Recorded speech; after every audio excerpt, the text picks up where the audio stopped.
Ok, André. Gente, boa noite. Estamos começando mais uma Estação Pátio Savassi. O evento é uma realização da Estação do Saber e Shopping Pátio Savassi, que acontece em Belo Horizonte e está no seu 9º ano. Esse ano, às sextas-feiras, nossos debates são em parceria com a Escola Brasileira de Psicanálise Seção Minas, a biblioteca no Pátio Savassi, com o tema geral A Cidade Pulsa, a Psicanálise Escuta. Quem quiser ver ou rever alguns dos debates, pode acessar direto no site www.estaçãodosaber.arte.br.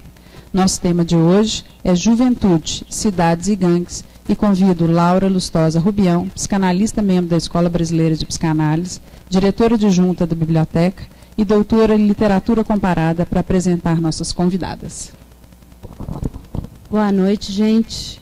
É um prazer estar aqui nessa mesa, né, para mais um encontro dessa série, né, que se reúne sob esse título geral, A Cidade Pulsa e a Psicanálise Escuta. Nós temos tido encontros muito interessantes, temas muito próximos de nós, ligados, né, à vida cotidiana, à contemporaneidade.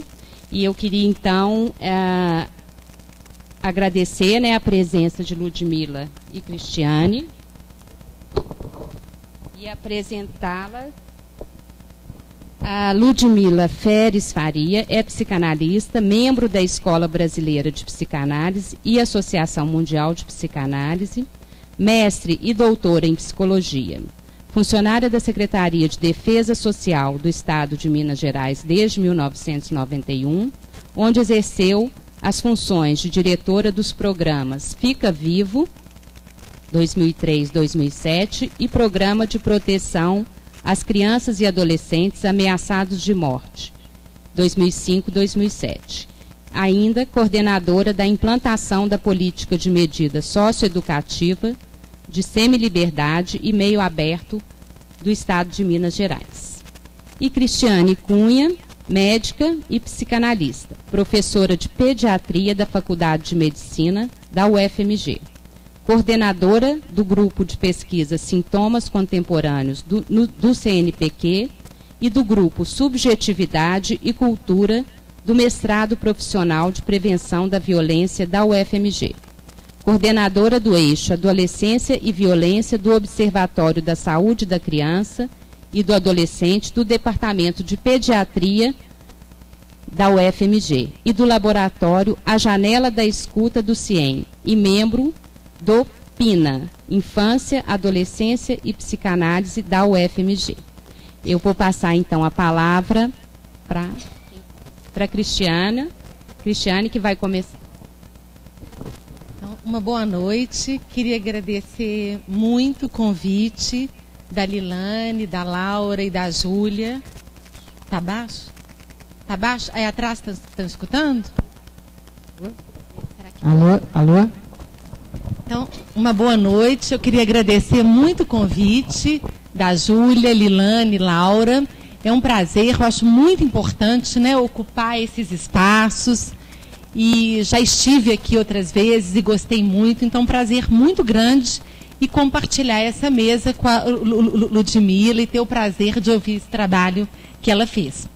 Então, a minha tarefa aqui hoje é uma fala assim, introdutória sobre a puberdade, adolescência e um pouco também da nossa proposta clínica de trabalho na UFMG, tanto lá na medicina como a interlocução com a psicologia, que é esse grupo PINA, e com o CIEM, que a Mônica, né, nossa diretora, está ali, o laboratório, a janela da escuta, né, inscrito lá. Então, eu intitulei assim, Adolescência Hoje. Eu trouxe um breve texto para ler, se alguém quiser interromper, né. Então, o primeiro subtítulo, Puberdade, Delicada Transição, Perfuração do Túnel, Redemoinho. Então, uma citação, né, do Victor Hugo: possuía a graça fugidia do porte que marca a mais delicada das transições da adolescência. Os dois crepúsculos imiscuídos, o começo de uma mulher ao final de uma criança. Dois crepúsculos e o túnel perfurado simultaneamente dos dois lados, segundo Freud.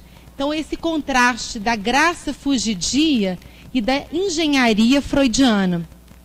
Freud fala em arrombamento pubertário. Arrombamento, ele evoca essa imagem assim, de comportas que se abrem, submergem cidades. A infância perdida, o adolescente náufrago. A puberdade invade o corpo da criança, subvertendo tudo que a sustentava até então. A imagem do corpo e o ponto de onde se é visto sofrem mudanças à revelia do sujeito.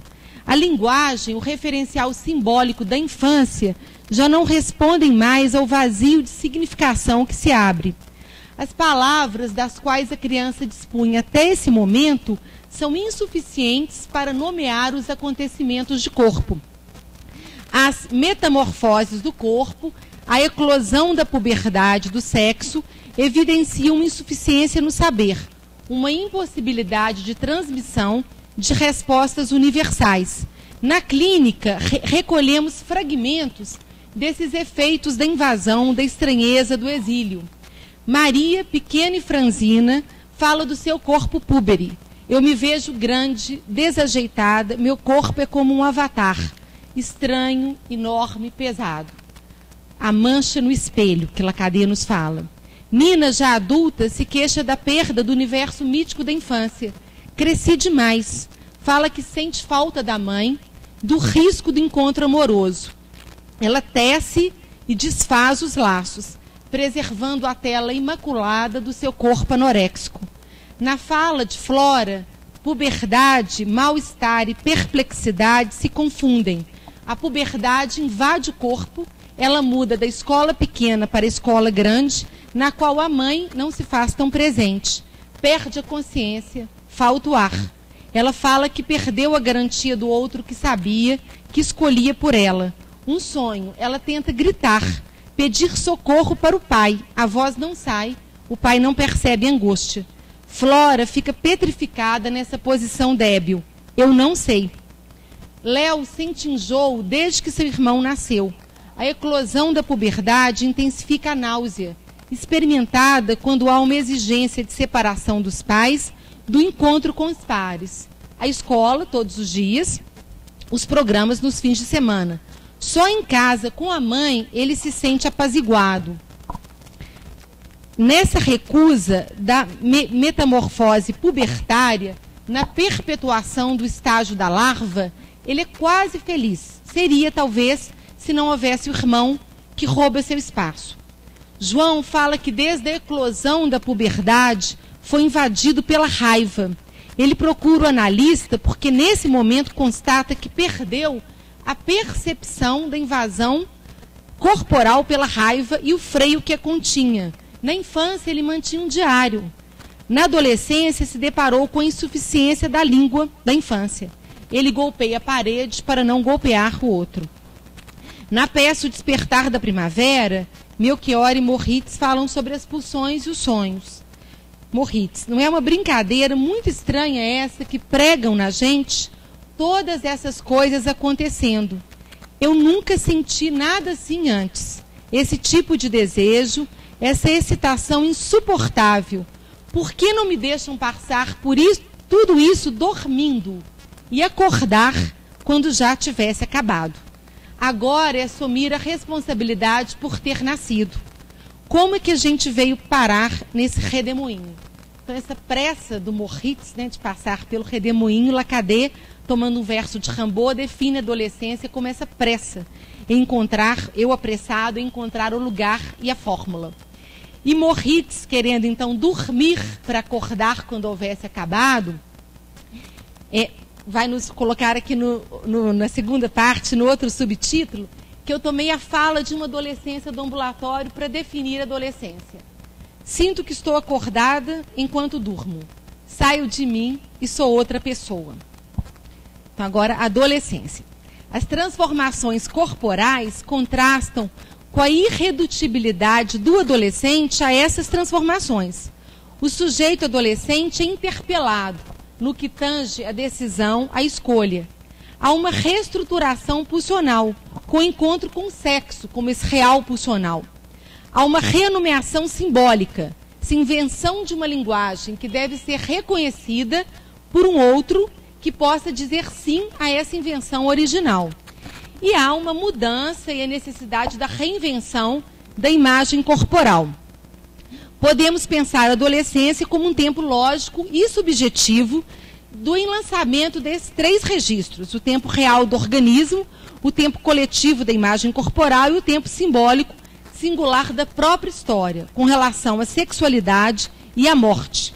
Então, o adolescente ele é convocado a se confrontar com essa reemergência pulsional que se impõe a ele na intimidade do seu corpo e com o enigma concernente ao que funciona como causa do desejo.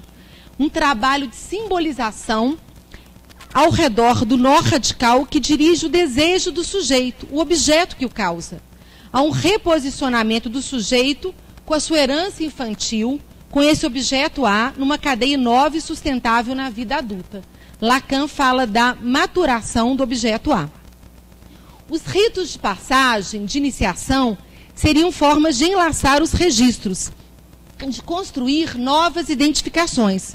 Os ritos têm a função de ato, reconhecido pelo outro. Há uma dimensão da marca no corpo, do silêncio e do advento do sujeito que se torna responsável por si próprio perante uma autoridade. Mas a dissolução dos ritos, dos dispositivos coletivos, provoca invenções singulares.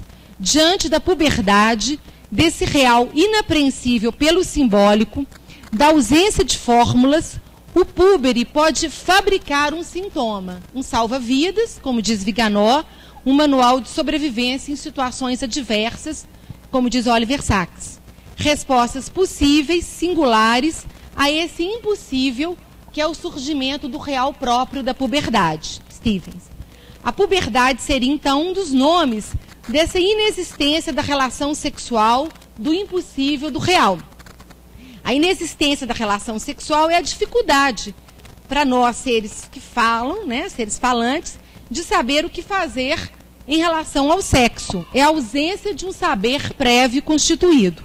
A adolescência seria, então, a tarefa de fazer do reencontro com a pulsão na puberdade uma construção singular, uma formação de compromisso entre a lei do outro e o desejo do sujeito.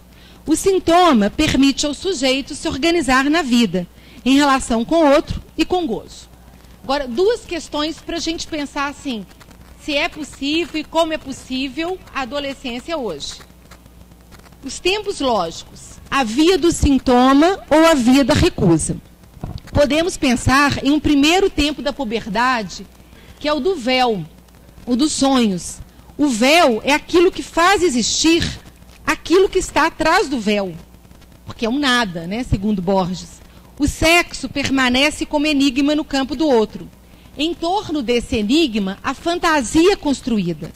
Em um segundo tempo, há um traumatismo. Não há nada sob o véu. Não há esse saber prévio, uma completude entre os sexos. Surge, então, a inexistência do outro, a dimensão da falta. Em terceiro tempo, pode haver uma decisão. A entrada no jogo da vida amorosa, mesmo sem garantias, delineando a saída da adolescência. Há, então, uma subjetivação da castração simbólica. O adolescente pode aceitar entrar no jogo da vida amorosa e inscrever a pulsão no campo do outro, o que acarreta uma perda de gozo. Mas diante desse advento da puberdade, há, contudo, uma bifurcação, uma escolha. A via do sintoma, da resposta, do salva-vidas, ou a via da recusa. Na via da recusa, o adolescente não passa pela porta de entrada da sexuação. Rejeita a castração simbólica e não acede ao gozo fálico. Essa via pode ser tomada já no tempo do véu, como a construção dessa fantasia deficitária ou ausente, ou como resposta ao traumatismo da castração, no segundo tempo. E, sem a subjetivação, sem o véu e sem o ideal, não pode haver subjetivação do traumatismo. Resta a adolescência como um tempo indefinido, sem a função de corte entre passado e presente, entre infância e vida adulta. O túnel freudiano, ele fica soterrado dos dois lados. Sem véu, sem o sonho, sem a fantasia, restam o desencanto, a banalização do sexo, a apatia amorosa, segundo Lacan. Sem um outro que possa apresentar um mundo interessante, que convide o adolescente a confiar nele e nele próprio, né? O acesso ao saber, que é sempre inconsciente, é barrado. Resta a crueza do real sem o véu simbólico. A exposição exaustiva da fisiologia, como nós vemos hoje, do funcionamento do corpo-máquina, são formas de subtrair o véu. Antes de descobrir que sob o véu não há nada, é preciso sonhar. Sem sonho não há despertar. Para Lacan, a adolescência é marcada pela mudança da posição de desejado a desejante. E essa posição de desejante é marcada pela falta. O amor pode ter uma função de suplência diante da incerteza, da incompletude do encontro sexual. Uma saída elegante. Então, um exemplo das escolhas, né? A via do sintoma e a via da recusa. Na via do sintoma, Vitor fala do seu amor. Ele me conta o nome da amada numa linguagem cifrada numérica. Cada letra corresponde à posição, cada número corresponde à posição da letra no alfabeto. A menina, tem 12 anos, estuda na sala contígua dele. E ele se senta ao lado da parede na qual se encosta. Ele fala que a parede o separa. Então, um muro entre o homem e a mulher, do qual nos fala Lacan. Já Lucas, levado assim pelos pais por um uso excessivo da droga, ele fala que abandonará a droga quando encontrar a mulher. Mas ele torna impossível o encontro com contingência. Sempre tenho companhia. E ao sair da sessão, bate no bolso, né? Mostrando a companhia. Já está lá. E, pegando um texto do Hugo Freda, assim, outra coisa que a gente pode pensar, um outro aspecto. Esses sintomas, eles são de inscrição no campo social no outro ou de não inscrição. Freud localiza na puberdade o momento do doloroso desligamento da autoridade dos pais. Citando Freud, tudo que distingue a nova geração, tanto que é portador de esperança como que choca, tem como condição esse desligamento do pai. Afirma a importância dos professores como substitutos do pai e o seu papel de franquear, mas também de barrar o acesso ao saber. Para ele, Freud, foi possível a construção do sintoma escrito no campo social, o saber. Desde adolescente, ele já colocava esse desejo em palavras, né? Ele queria construir um saber que tivesse uma incidência sobre a humanidade. Para outros, ele fala, para muitos, a estrada foi definitivamente barrada, esse túnel soterrado. Freda, a partir do texto freudiano, pensa nesses sintomas, então, de inscrição e da não inscrição no outro. E ressalta que sem pai não há desligamento. E Lacan, em 75, ele fala desse signo, nessa atualidade dele, mas que é de hoje também, de uma degeneração catastrófica, da degeneração da função do pai, no ponto em que ele não faz mais função de exceção, o que trará as perturbações graves nesse laço social. Citando Lacan, é bem estranho que aí o social tome um predomínio de nó e que literalmente produz a trama de tantas existências e detém esse poder de nomear para, ao ponto que depois de tudo se restitua com ele uma ordem que é de ferro. O que designa essa marca como retorno do nome do pai no real, tanto que precisamente o nome do pai está rejeitado, fora incluído, rechaçado. Esse nomear para não é o signo de uma degenerescência catastrófica? Segundo Lacan, então, o nome do pai se funda para essa exceção. E esse ser nomeado em alguma coisa, para alguma coisa, coloca o sujeito numa ordem para substituir a essa ordem do nome do pai. Só que aqui, geralmente, é a própria mãe que designa o projeto, faz o traçado, indica o caminho. E não é por acidente que a gente vê hoje tantas tatuagens no corpo dos jovens, né?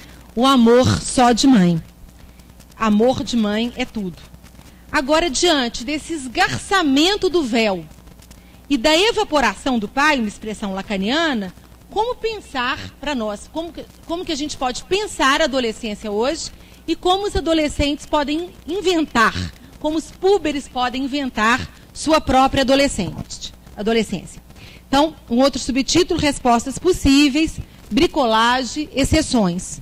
Na linha das respostas possíveis, podemos enumerar a via do saber, como foi a de Freud, né? Mas a recusa do saber. A via do sintoma, a recusa do sintoma. O amor, o tédio. As identificações rígidas, sólidas, que produzem segregação e apagamento da subjetividade. Toxicomania, os transtornos diversos, cada vez mais numerosos, as nomeações, os infratores, os anoréxicos, os obesos mórbidos, o pertencimento a grupos, torcidas, gangues, a organização do tráfico. A postergação da adolescência, uma outra saída, quer dizer, uma outra adiamento da entrada, possibilitada pela anorexia, por exemplo, pelo exílio, pela fobia. Adolescência, então, prolongada, generalizada ou eclipsada, como a gente vê com os jovens que trabalham no tráfico. A exposição ao risco ou a renúncia ao risco, à vida. Então, 2 exemplos dessa renúncia. O Lucas, o Sempre Tem Companhia, ele fala assim: vejo um mosquito pousar em mim, vejo as características do mosquito da dengue, deixo que ele me pique, uso drogas esparrado, sem uniforme da escola, junto com os colegas uniformizados, com a blusa verde-limão, não uso colírio, gosto do olho vermelho. E a fala de uma anoréxica: engordei 3 quilos, ela muito emagrecida ao ponto de quebrar as costelas ao passar pela roleta. Senti um gostinho, olhei para os homens, tive vontade de pintar as unhas, não suportei. Aí ela emagrece radicalmente de novo. E último tópico, nós, adultos e nossas respostas. Autorizar as invenções sintomáticas ou soterrar o túnel. O maior risco que o jovem corre, segundo Lacadet, é o de se ver aprisionado por uma nomeação que vem do campo do outro. A adolescência, com a sua exuberância sintomática, nos recorda o inacabado de cada um de nós, a falta estrutural e incurável. O mal-estar que experimentamos não é sem consequências. Observamos o efeito da medicalização excessiva com o objetivo de promover a adaptação social, acarretando o risco do apagamento da subjetividade. O efeito das nomeações que velam os nomes próprios, corroboradas pelo discurso da ciência. Os transtornos múltiplos. A inconsistência da lei e a lógica da punição. O enfraquecimento dos ideais e o consumo desenfreado dos objetos. Não é também à toa que a obesidade é a doença mais prevalente nos adolescentes, né? Esse consumo dos objetos sempre ao alcance das mãos. Observamos a segregação dos adolescentes nas esferas da educação e da saúde, inseridos nas escolas, mas marcados pelo fracasso, desalojados dos espaços da saúde, pela ausência de uma política específica e pela falta de desejo de muitos profissionais. Uma escola, uma experiência do ambulatório, pede um atestado de normalidade para receber um adolescente que a mãe mantinha trancado no quarto para evitar o contágio com os irmãos infratores, engajados no trabalho do tráfico. Uma profissional, isso numa pesquisa de saúde, fala que preferia que houvesse equipes de saúde nos centros socioeducativos, para não subverter a ordem na sua unidade de saúde. E aos dados, essas evidências dos homicídios dos jovens, sobretudo negros, né? Há também uma outra vertente no campo das respostas dos adultos, esse desejo de compreender o adolescente. Mas não é o que ele deseja. Segundo Lassagnat, os adolescentes não desejam ser compreendidos. Eles ficam furiosos quando são compreendidos. Se o próprio desejo é um enigma, um X, é terrível que o outro saiba no lugar de quem deseja. O que o adolescente quer é se sentir real. O adolescente provoca o outro para se sentir real por meio da resposta suscitada. E para finalizar, uma proposta clínica, Janela da Escuta, nosso laboratório ambulatório. Podemos pensar sobre a nossa responsabilidade pelo mundo que oferecemos ao adolescente, sobre o nosso desejo de tornar possível uma transmissão de uma cultura, de valores, de um saber fazer original, transmissão cujo veículo é a língua, que possibilita o laço simbólico e instaura a valorização da palavra e o respeito pela enunciação do outro, citando Lacadet. E continuando com Lacadet. O convite, uma proposta, para se sentar ao lado do adolescente e estabelecer uma relação de confiança e fazer uma oferta de tradução para o que já foi nomeado como desvio, delinquência. Pode resgatar o gosto pelas palavras tão próximas do corpo. O adolescente pode, então, inventar outra maneira de dizer não ao outro e se responsabilizar pelo que o agita e o leva ao ato. E alguns fragmentos desse vivo da clínica, essa expressão que a Fernanda Ottoni gosta, assim, né? O vivo. Um adolescente com a nomeação do fracasso escolar, da errância, da solidão, é encaminhado pela escola.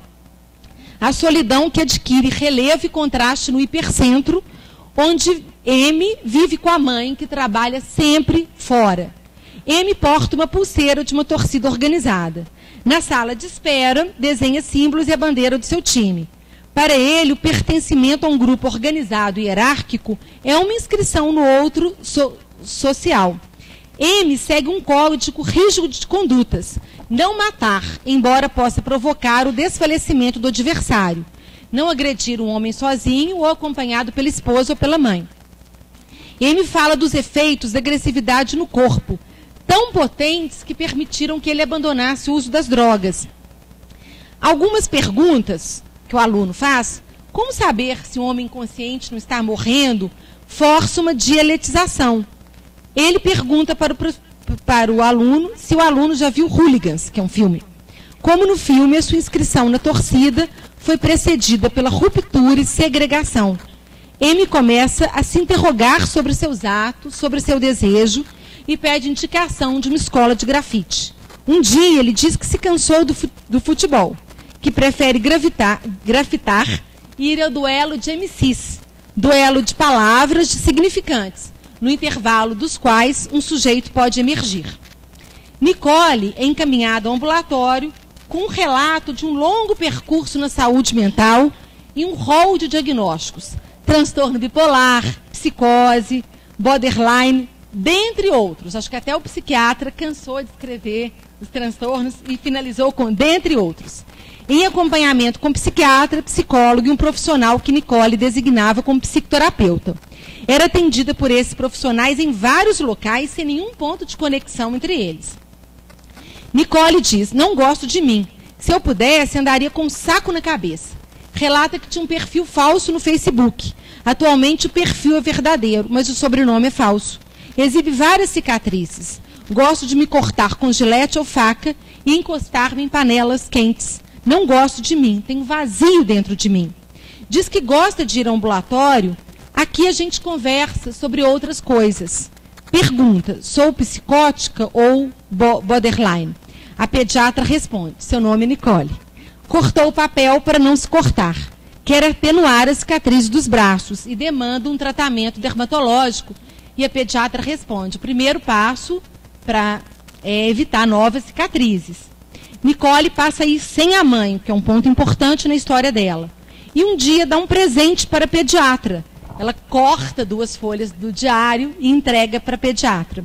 Em alguns trechos, Nicole diz namorar meninos e meninas. Suas amigas dizem que ela é bissexual. Ela escreve no diário: eu acho que sou hétero, com exceções. Acho que é só uma fase. Ao final da consulta, pergunta para a pediatra: você acha que sou homossexual? A pediatra reafirma: seu nome é Nicole. Um jovem privado de liberdade queixa-se de insônia e de dor de dente. No ambulatório, ninguém pergunta sobre o ato infracional. Na sala de espera, ele faz seu autorretrato, num trabalho de arte e educação com um DIO. Os dentes com curativos. Atrás dele, um muro. Ao seu lado, um coração com uma flecha, direcionado para outra adolescente. A arte educadora, ela ouve o agente socioeducativo falar com o jovem, porque o jovem fala, como os nossos próprios filhos conosco, né, assim, tipo, fica longe. E o agente fala: eu estou aqui para zelar por você. E depois ela ouve o agente falando assim: paquera diferente, pega mais de leve, você está assustando a menina. E essa é a nossa proposta clínica e a aposta da nossa pesquisa. é a aposta no saber do outro, do adolescente, do profissional. E essa aposta se reflete na escolha da metodologia, entrevistas, conversações, né, orientadas pela psicanálise. Um jovem, na pesquisa que a gente fez sobre determinantes da entrada e saídas do tráfico, de adolescentes que trabalham no tráfico, ou trabalhavam e cumpriam medida socioeducativa de liberdade assistida, um jovem respondeu: eu entrei para brilhar. Fala do pai queimado vivo, como punição pela dívida com o tráfico. Fala sobre seus amigos mortos. A adolescência breve como fogos de artifício. O brilho que poderia se sobrepor à mancha no espelho. Um brilho ausente pela falta da inscrição, da autorização. Uma outra fala: tem criança que não é acesa, é jogada, o pai não liga, trabalha a pampa, não tem tempo de conversar. Numa outra pesquisa sobre a saúde do adolescente privado de liberdade, os profissionais falam do impasse do atendimento dos adolescentes, de um modo geral, mas sobretudo dos infratores. Falam sobre sua descrença na recuperação do sujeito, na impossibilidade de reestruturar a família. Mas a conversação possibilita contingência.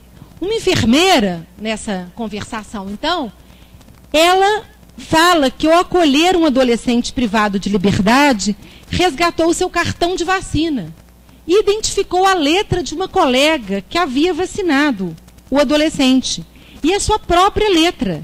Aí ela fala assim: quando eu olhei, era um menino. Aí voltou todo o filme, quebrou um tanto de coisa dentro de mim. Eu conhecia a família, era uma família comum. O filme me despertou. Aí ela saiu do posto de saúde, foi na casa da colega que tinha vacinado o menino, conversar sobre ele, que ela ficou muito tocada. Retomei o meu convívio com ela, conversamos sobre o menino. Foi muito legal. E para terminar com essa proposta, voltando ao despertar da primavera, quando Lacan fala desse homem mascarado que surge aí como um nome, um possível nome do pai, vamos, Melchior, quando Moritz tenta puxar Melchior para a morte, eu quero te apresentar o ser humano, um mundo de possibilidades, outros horizontes. Eu quero te apresentar as coisas interessantes que o mundo tem para oferecer. Melchior, quem é o Senhor? Eu não posso confiar em uma pessoa que não conheço. Homem, só se você confiar em mim é que vai me conhecer. É um fato, não tem outro jeito. E a transferência é esse fato, e essa é a proposta clínica, né?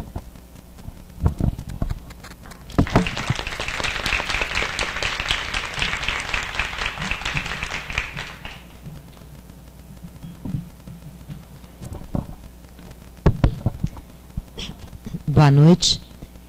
Primeiro eu quero agradecer o convite, não é, da Júlia e da Laura, que está aqui representando a Escola Brasileira de Psicanálise.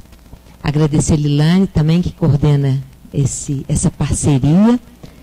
Dizer que, né, antes de tudo, é um prazer estar aqui, né, num espaço no meio da cidade, no coração da Savassi, né, encontrar um monte de cara conhecida. E falar também do meu prazer de ouvir a Cristiane, porque, de fato, o texto dela é muito vivo, como ela mesma marcou, né? Traz para a gente vários fragmentos, várias partezinhas de histórias da clínica dela, do trabalho dela, o que eu acho que me ajuda assim, um pouco a introduzir o assunto que eu vou tentar transmitir, que é sobre um ponto da adolescência, no qual alguns adolescentes acabam se dirigindo frente a esse impasse, que a Cristiane destacou por várias vezes, né, para uma solução, nem sempre uma solução de vida, né, mas às vezes uma solução que leva esses próprios jovens para a morte.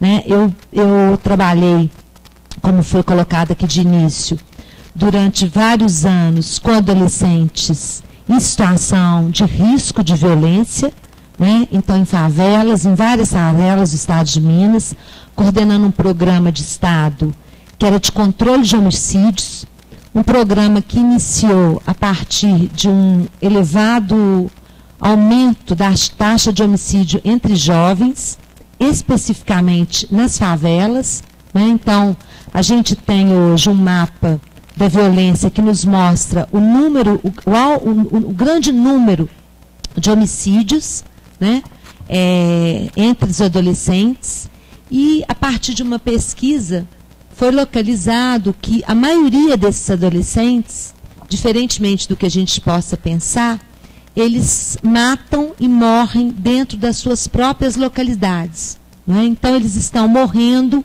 e matando dentro das favelas. É claro que a gente, pelos jornais, e que convive mais numa região central, a gente às vezes não tem tanto acesso a essa informação, né? Então, esses adolescentes, autores de ato infracional, esses adolescentes que às vezes barbarizam a cidade, esses adolescentes que às vezes nos encontros, na cidade mais central, trazem um pouco de pânico até. Eles vivem uma situação bastante complicada no lugar onde moram. Então, esses programas, eles iniciaram para trabalhar com esses adolescentes e com o foco de construir um tipo de política pública que pudesse privilegiar estes adolescentes de forma a inseri-los em outros espaços que não fossem só os espaços das gangues, os espaços da violência. Então, era um trabalho, né, conhecido então como Nome de Fica Viva, um programa que ainda existe, da Secretaria, que tinha como proposta criar oficinas de cultura, lazer e arte, nas favelas, para que os adolescentes pudessem, então, encontrar, nesse momento tão difícil, que a Cris traduziu com palavras tão bonitas, né, e com vinhetas clínicas tão importantes, que eles pudessem encontrar alguém que os ajudasse a encontrar uma fórmula e um lugar onde eles pudessem se colocar melhor com a sua violência, com a própria violência que é a adolescência, né? Um momento tão violento para eles próprios. Então, a gente pensar um pouco a violência como uma resposta a esse movimento. Uma violência que é uma resposta que acaba incidindo mais sobre o corpo do próprio adolescente do que sobre o corpo do outro. O que não significa que, às vezes, o adolescente não faça um ato contra o outro, mas geralmente é um ato que retorna sobre ele mesmo. Então, foi a partir dessa perspectiva que eu trabalhei durante mais de 10 anos, ainda trabalho com adolescentes envolvidos com violência. Eu fiz uma apresentação, eu pus umas gravuras para ficar assim um pouquinho lúdico para a gente poder acompanhar.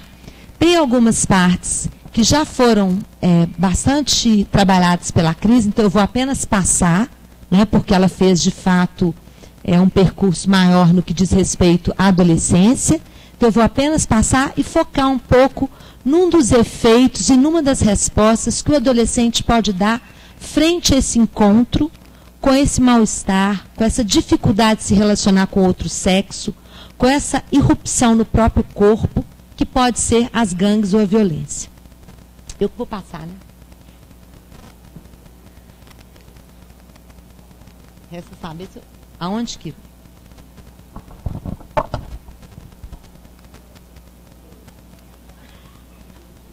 Tá, deu. Bem, só para, né, as etapas da vida, infância, adolescência, idade adulta, terceira idade. A adolescência é um conceito que surge já no século XIX, em Rousseau, não é? Na obra Emílio da Educação, e ele vai dizer que equivale a um segundo nascimento provocado pela emergência que empurra o adolescente para além de si, para a humanidade, gerando uma turbulência e revolução, manifesta em frequentes mudanças de humor, rebeldia e instabilidade. Essas fotos são todas fotos dos jovens do programa Fica Vivo. Lindas, vocês vão ver. Algumas não, mas a maioria né, retomando um pouco o que a Cris já colocou, né, do Lacadet, a mais delicada das transições, ele retoma essa frase. E aí a gente pode se perguntar se é uma crise, uma mudança biológica, se é características psicológicas, se é um processo de luto, como a Cris falou, né, uma separação dos pais. É preciso que eles saiam debaixo das asas dos pais para procurar seu lugar no mundo. Afinal, de que se trata? uma nova escolha uma escolha de um objeto sexual, né, da estrutura subjetiva, um encontro com o real, com o novo, com a puberdade. Adolescência, sintoma da puberdade, né? Na verdade, a puberdade é a oleosidade da pele, essa espinha, o estirão, o crescimento do pelo, mas na verdade não são fenômenos só de corpo, não são fenômenos só físicos, mas a incidência no corpo traz uma inscrição que leva o adolescente a se perguntar, então, quem sou eu? Não é? Aquele bichinho ali virou o quê? Um leão? As respostas que ele tinha até aqueles momentos falham, as fantasias falham, a imagem se modifica, a separação da identificação simbólica dos pais e a modulação de novos ideais. Então é um período fértil, né? Assim, tempo. Bem, enquanto a gente tem a puberdade, que a gente pode dizer que é da ordem do universal, que vai estar colocada para todos, não é? A forma como isso se dá para cada um, que a gente pode chamar da adolescência, vai ser singular. O modo como cada um vai passar por essa puberdade, por essa modificação no corpo, por esse encontro com o real, é uma resposta que cada um vai dar de uma forma. Bem, por que esse encontro é difícil? Primeiro, é isso que a Cris já colocou, a diferença entre o que é para o homem um encontro com o outro sexo, da diferença, isso é no mundo animal. No mundo animal é instintivo, né? O animal sabe o que ele procura no outro. Nós, porque temos as palavras, vamos ter sempre dificuldade nesse encontro amoroso. Isso distingue o homem do animal. O homem não sabe o que fazer frente à relação sexual. Os adolescentes devem, portanto, reconstruir seus sintomas e sua fantasia. E podem encontrar, inclusive, aí, então, um sintoma que isso se estabilize. Como se sai da adolescência? Algumas pessoas permanecem adolescentes eternamente. A gente tem visto isso, não é? Orientar-se para um ideal, uma eleição orientada pelo significante, um nome, uma profissão, um homem, uma mulher. Então, são formas que a gente pode entender de uma saída da adolescência. Mas para que se possa circular no mundo, o adolescente terá que se utilizar do que recebeu de seus pais ou responsáveis, pela sua estruturação psíquica. Então, na verdade, para que ele possa sair desse mundo e se responsabilizar, ele vai ter que lançar a mão daquilo que ele herdou, não é? Daquilo que lhe foi transmitido pelos pais. Isso é a responsabilização dos adultos. O ideal do eu se constrói a partir da função do pai. Então, esse ideal do que vai ser, desse direcionamento que a criança pode tomar, ela é tomada a partir de uma função que a gente chama da função paterna. Respostas possíveis diante desse encontro com o impossível. Então, quais são as respostas que os adolescentes vão dar frente a esse impossível do encontro com o outro, do impossível da relação sexual? O que é impossível? Saber sobre a existência. É impossível pela ausência de determinação, né? Você não vem desde que nasceu dado, é homem, é mulher, se encontra com o outro assim, você vai fazer dessa forma. O impossível, portanto, da ausência de instinto, a presença dessa dimensão da pulsão que empurra o adolescente.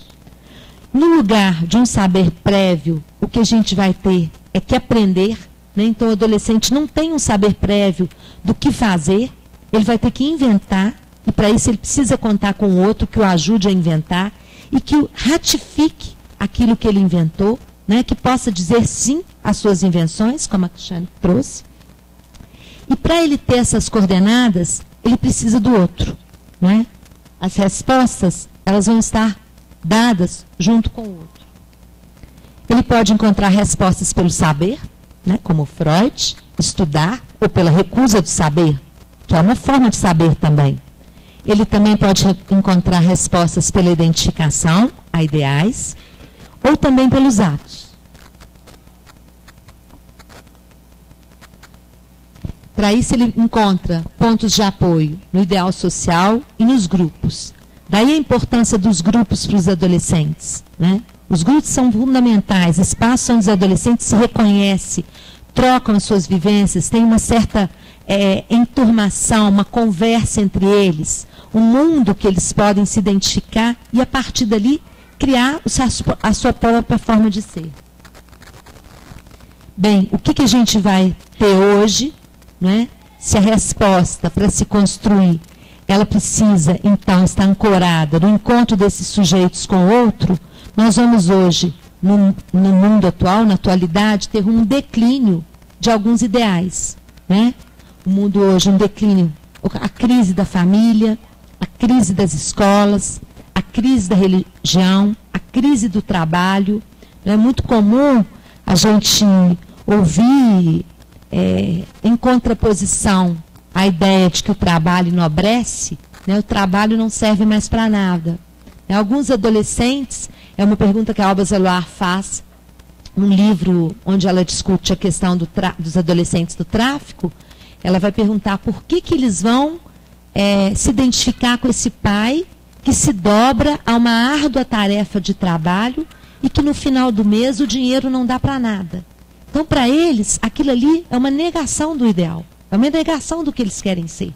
Então, muito difícil reconhecer naquele pai um ideal para se identificar.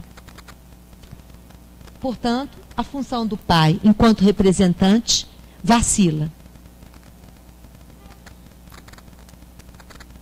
Assim como a da autoridade, não é?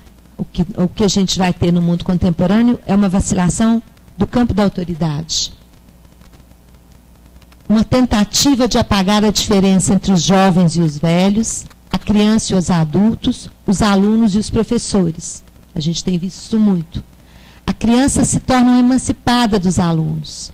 As autoridades começam a surgir dentro do próprio grupo. Né? Esse Cabeça de Mosca é um filme baseado num livro que conta a história de várias crianças que ficam perdidas numa ilha e que tentam instaurar sozinhos uma autoridade. E a dificuldade que eles têm para conseguir se organizar sem partir para a violência, porque ali não tem nenhum que se porte ou que possa sustentar o lugar de uma autoridade. É muito interessante, logo no começo, eles encontram uma concha, a concha faz um barulho, como uma voz, e eles então resolvem que a concha é a autoridade. Quem segurasse a concha seria, então, o chefe daquele grupo. Só que como isso é muito frágil, não é? É uma autoridade, é um ideal muito frágil, eles acabam partindo sempre para a violência. Então, acho que o filme ajuda a gente a pensar um pouco isso. A formação do professor é no ensino e não no assunto particular, né? Os professores, em grandes números hoje, a gente vê uma tentativa apenas de transmitir o que está ali na cartilha e não em transmitir algo para além daquilo, o que dificulta, então, essa transmissão de um saber para além do formal, do ensino formal. Só é possível para alguns jovens aprender fazendo, o que dilui a diferença entre o brinquedo e o trabalho. A escola deixa de ser a transição entre o público e o privado. Né? Nós tínhamos a escola, esse lugar onde a criança fazia uma transição entre um campo do privado, da família, para o campo público, do trabalho, da cidade. Era a escola que era responsável por esse movimento. Não é como se fosse uma passagem da criança que ficava na escola para um adulto. E isso começa a ser diluído. Isso começa a entrar numa certa dificuldade, ao ponto de já não se saber, em várias discussões, onde começa o papel da família, onde começa o papel da escola. Isso como consequência, nós vamos ter um abalo no modo de viver junto. Não é? Há um abalo nas instituições, há um abalo no modo das pessoas conviverem. E, portanto, cada um passa a se interessar por viver sua própria vida. Né? Hoje o slogan da pós-modernidade é esse. Cada um vive a sua própria vida. A educação que tinha a função de civilizar, a satisfação pelo interesse, é impossível conceder liberdade de pôr em prática todas as satisfações sem restrições. Essa era a função da educação. Demonstrar que não dá para satisfazer todas as pulsões, não é? Relacionar interesse individual com o social. O interesse de cada um com aquilo que está no campo da cultura, no campo do outro. Consequência da não intervenção, e aí como cada vez isso fica mais difícil, os adultos, as autoridades vão se retirando desse lugar, e a consequência é uma vida impossível para os pais e para as próprias crianças. Né? Aqui é uma chargezinha, né? A mãe pergunta para o filho que notas são essas, e já hoje a gente sabe que é uma prática comum, pergunta-se para o professor que notas são essas. Não é? A instauração da autoridade, do outro, a conjugação da autoridade e do amor. O outro não é só aquele que impõe normas, não é? É o outro do amor. É o outro que tem, portanto, direito ao amor e ao respeito. E vai fazer, então, com que esses sujeitos pequenos também tenham direito ao respeito e ao amor.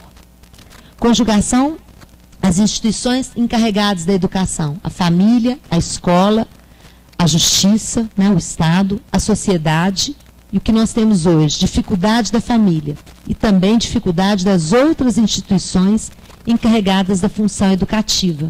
Essa charge, para quem trabalha em serviços de segurança pública, bem próxima, né? O padre diz, eu não permito controle de natalidade. Aí o pai, não sei quem está ali, eu não dou amor e carinho. O Estado, eu não dou educação. O país, eu não dou emprego. E a polícia, e vocês querem que eu resolva tudo sozinho. Porque no final, vira, para esses adolescentes, ele se torna um assunto de polícia.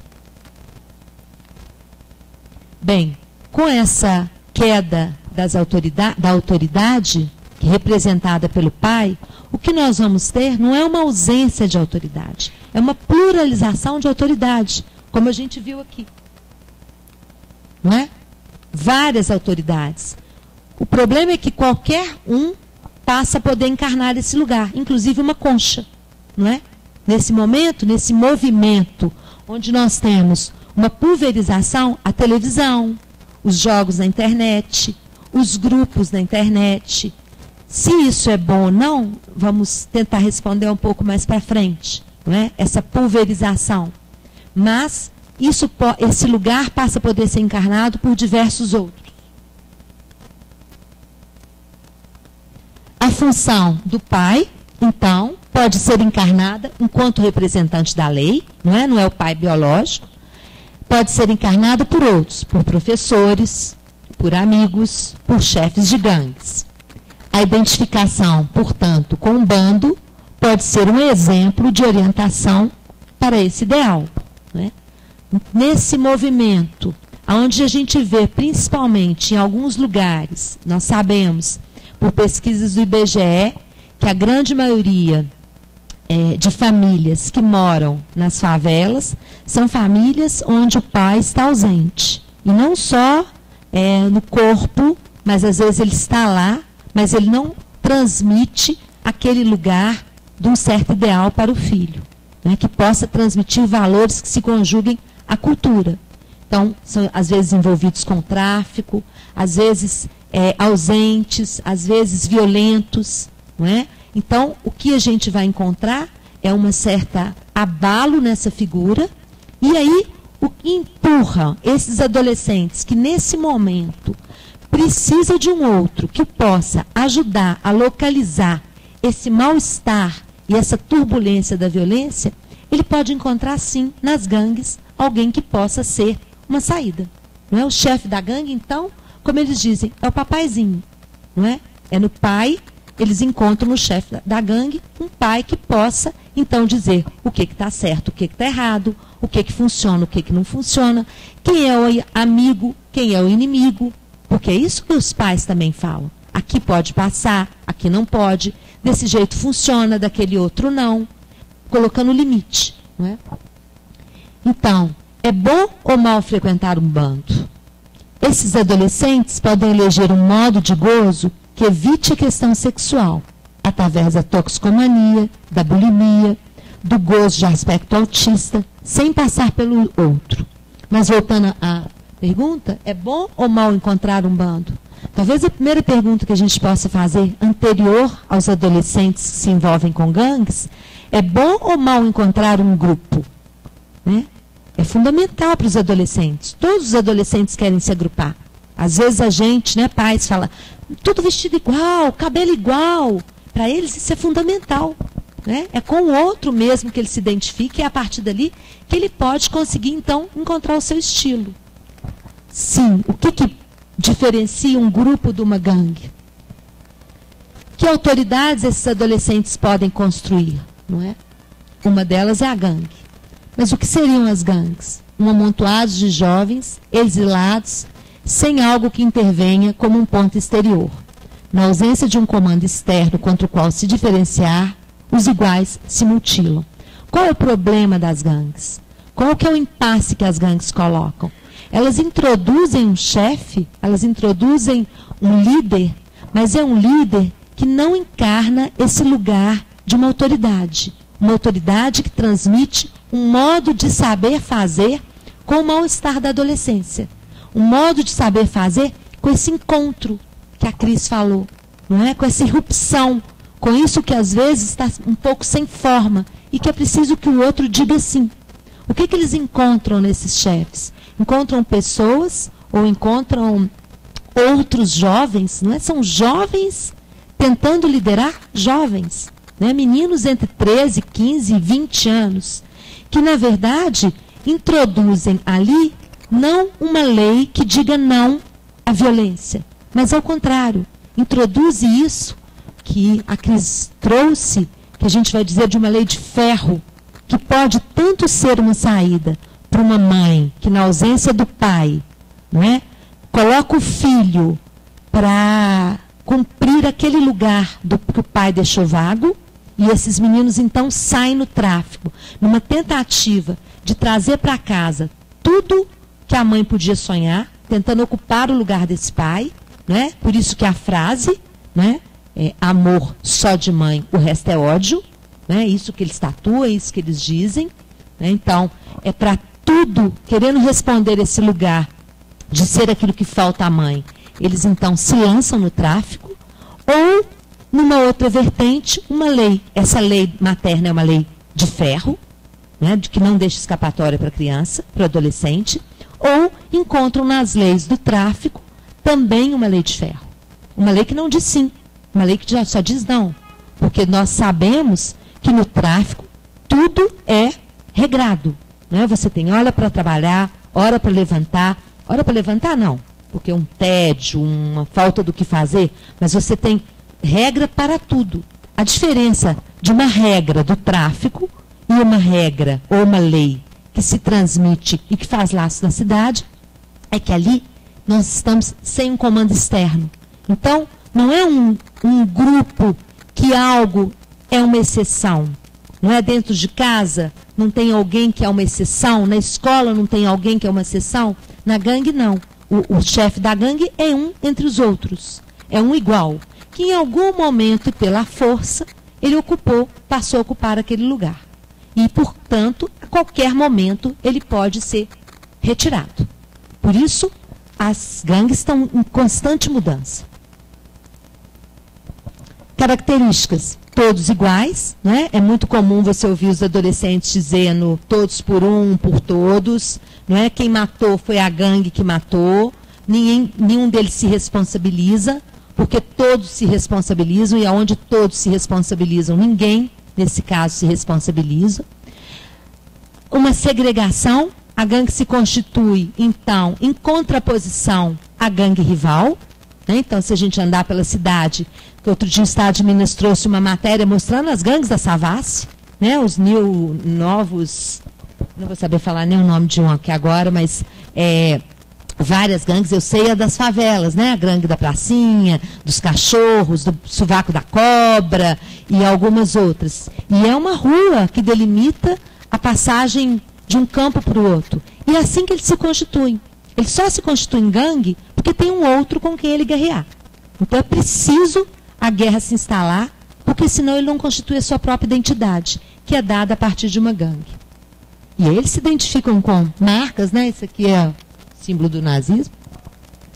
Bem, somado a esse caldo, né, de uma certa declínio da função paterna, das autoridades, de uma certa não resposta de um outro que possa acolher essa passagem da adolescência, nós temos hoje um ideal que é os objetos de consumo. Está aí, todo mundo reconhece os nossos objetos de consumo, não é? Pode-se consumir, portanto, pode-se construir, portanto, diferentes ideais. Mas, para os objetos do mercado, as opções são comprar ou roubar. Verdadeira exclusão é o ideal de que todos têm direito a tudo.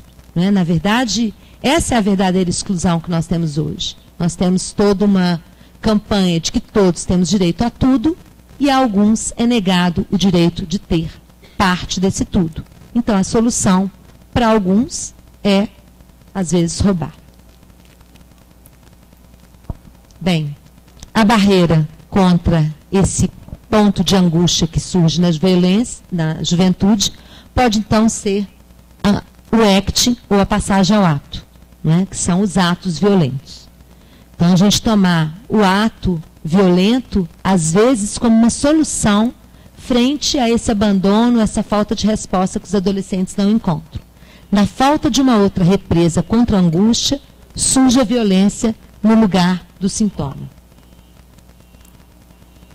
Nessa perspectiva, né, frente à violência, a saída encontrada pela sociedade, às vezes, para a demanda de controle, é a proposta de higienização que se esforça em nomear e expulsar da convivência das comunidades os ditos bandidos. Né? Na insegurança que a gente vive hoje, o que tem como resposta é cada vez mais segregação. É como uma ciranda, né? Segrega-se mais violência. Estou terminando, tá? O poder público, portanto, deve voltar a ocupar o lugar ao qual renunciou. Para isso, é preciso que esse debate possa interessar a qualquer um e se realize sob o comando de todos. É preciso que qualquer um se dê conta de que neste debate se trata de uma aposta que diz respeito a todos. Devemos inventar conexões com esses jovens banidos do convívio e, por isto, ditos incomunicáveis. Inventar políticas nas quais aqueles que estiverem no exercício de sua função possam introduzir um ponto de alteridade. É preciso autorizar, isso também do Lacadet, né, que nós já citamos, os sujeitos a respeitarem a si mesmos, não só para pensar se como os que têm que padecer da interdição, mas que possam se reconhecer na civilização. Isso implica em não abandoná-los, falar-lhes mais além da proibição, falar a estes jovens que têm essa dificuldade para que possam suportar uma lei que proíbe, mas que autoriza também outras coisas. É preciso falar-lhes de uma maneira tal que não sejam só sujeitos que têm que entrar nesses discursos de maneira autoritária, porque se se faz isso, só vai provocar uma reação forte com sintomas sociais que vão manifestar a presença da morte. Obrigada.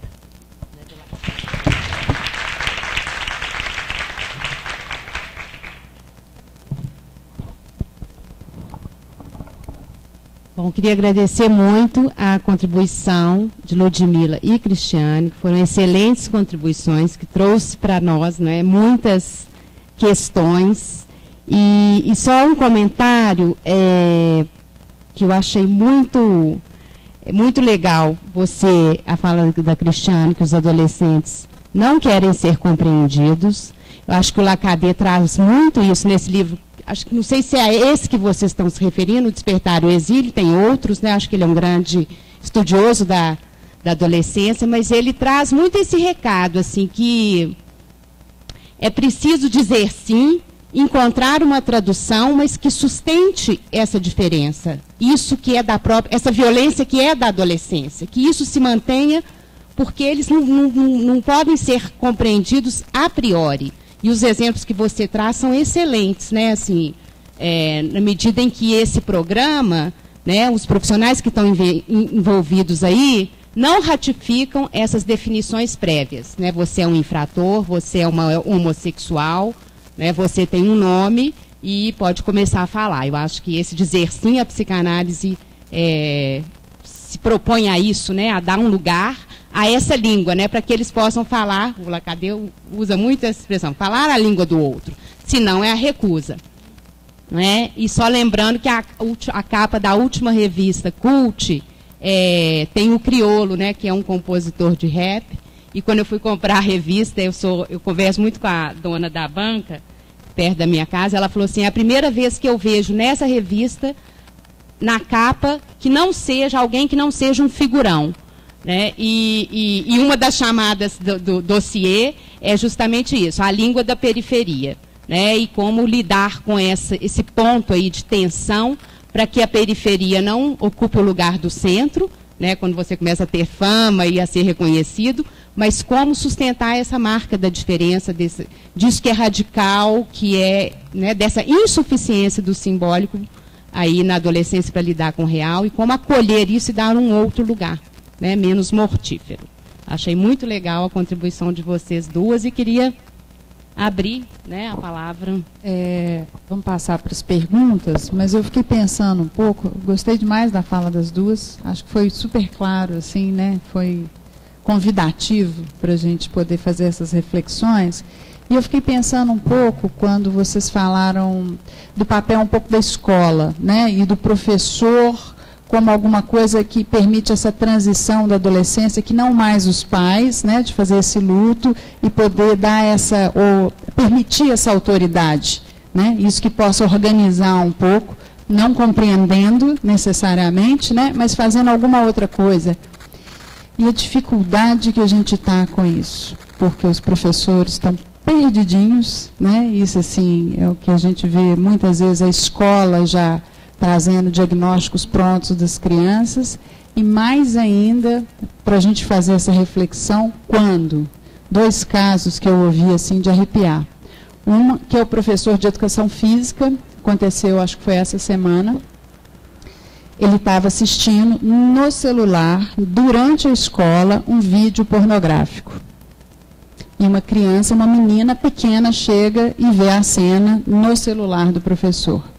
Então está aquele bafafá, foi num colégio, né, de Belo Horizonte, não se sabe se o professor mostrou ou se a menina chegou e viu, tanto faz, whatever, né? Quer dizer, que lugar é esse, né, que essa autoridade está ocupando, sem saber que papel é esse que ele está desempenhando ali, e a responsabilidade dele nessa transição. Então, quer dizer, ele está lidando aí com crianças e adolescentes. E o outro, que até virou um ponto crítico, é um seriado americano, eu não vou lembrar o nome, talvez alguém lembre aqui, que o cara é um professor e ele está com uma doença terminal, Breaking Bad, em que ele está com a doença terminal, e ele vai e começa, então, a traficar. Então, ele assume esse papel do traficante dentro da escola, quando, né, de uma forma, esse dilema ético todo, mas para pensar um pouco a representação disso no mundo de hoje. No nosso ambulatório, assim, às sextas-feiras, hoje mesmo eu recebi, é comum chegarem adolescentes já com esse relatório da escola. Hoje eu falei, gente, nas entrelinhas, o que estava escrito a adolescente é insuportável e a sexualidade dela é que incomodava os professores. E eles falando assim, ela não tem uma atitude de educanda. E eu me perguntei, mas eles têm a de educador? É uma escola que quer que a adolescente seja, que vá a um psiquiatra para receber medicação. E quando ela recebia a medicação, e ela estava em outro serviço, ela falava assim, ninguém queixava, mas eu dormi a aula toda. E agora que ela despertou, né, tá na adolescência, despertou de verdade, a sexualidade dela incomoda os professores, e eles então questionam o nosso serviço, por que ela não está medicada para conseguir na aula. Né? Então, nem a Ritalina ela usava antipsicótico, neuroléptico mesmo, e dormia na aula. e outra diretora encaminhou uma adolescente. Eu achei muito curioso, porque ela não se deu conta, acho que nunca se dão, né, do que escrevem assim. Ela colocou, essa adolescente tem tais diagnósticos, então como o discurso da ciência está impregnando as escolas hoje, né, associado ao capital, porque a medicalização é indústria atrelada a isso, e ela fala, ela recebeu tais diagnósticos, e por isso ela vem agindo assim. Então é esse ponto de onde que o Lacadê fala. Ela, sendo vista como alguém transtornada, adoecida, ela responde dessa maneira, né?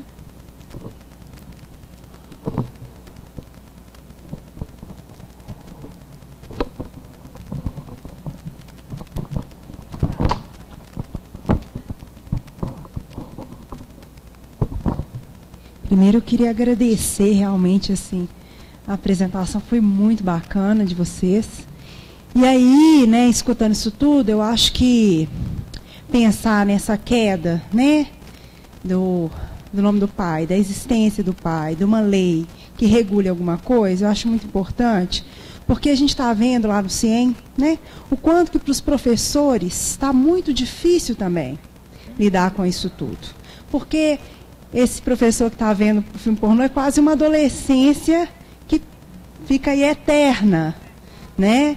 E aí, de alguma forma, eu lembrei também de um encontro que eu tive numa escola, na cidade de Betim, onde eles pedem para tentar cuidar da sexualidade dos meninos, né? Que os meninos fazem. Quando a gente chega, o grupo da conversação chega nessa escola, os professores também fazem, né? Então, assim, como regular se nem eles estão suportando uma saída, não tem uma saída possível. Os pais não estão dando conta, e eu acho que tem um ponto que é muito do contemporâneo. E nessa história eu lembrei de um filme que eu achei muito bacana, que eu acho que compensa assistir, que é O Substituto, que fala desse horror também, né? Desse encontro com a morte, com esse encontro com o real na adolescência e a falta de saída, né, nesse momento que o Estado não dá, os professores não dão, a família não consegue suportar, e o adolescente vira uma certa vítima, entre aspas, né, da história, né? Só queria retomar, falar uma coisinha. Eu acho que é importante, primeiro, você destacar essa coisa da vítima, né, para a gente também não ficar vitimizando os adolescentes, colocando eles nesse lugar, né, de vítima mesmo, que acho que é uma lembrança importante. Eu participei de um laboratório numa escola e fomos chamadas lá porque uma adolescente tinha agredido a professora. Que acho que traz bem a história também do difícil que está para os professores esse lugar, né? E então, depois de muita conversa com esses alunos, uma sala muito tumultuada, isso que a gente estava falando aqui, né? Eles, de fato, eles fazem uma rodinha, eles tiram a escova de dentro da bolsa, jogam a escova para a colega tira o batom. É muito difícil, né? Porque é muita pulsão, né? Um corpo que mexe, aí eles põem o celular aqui, o celular vibra, eles, né? Assim, vai ficando difícil para o professor, aquela situação que também é complicada. E começamos a conversação, eles não queriam parar, difícil de sentar, até que começamos a discutir sobre... Começou uma coisa assim, onde você mora, eu moro para cá, outro para lá, vamos desenhar a cidade, até que chegamos no conceito de justiça.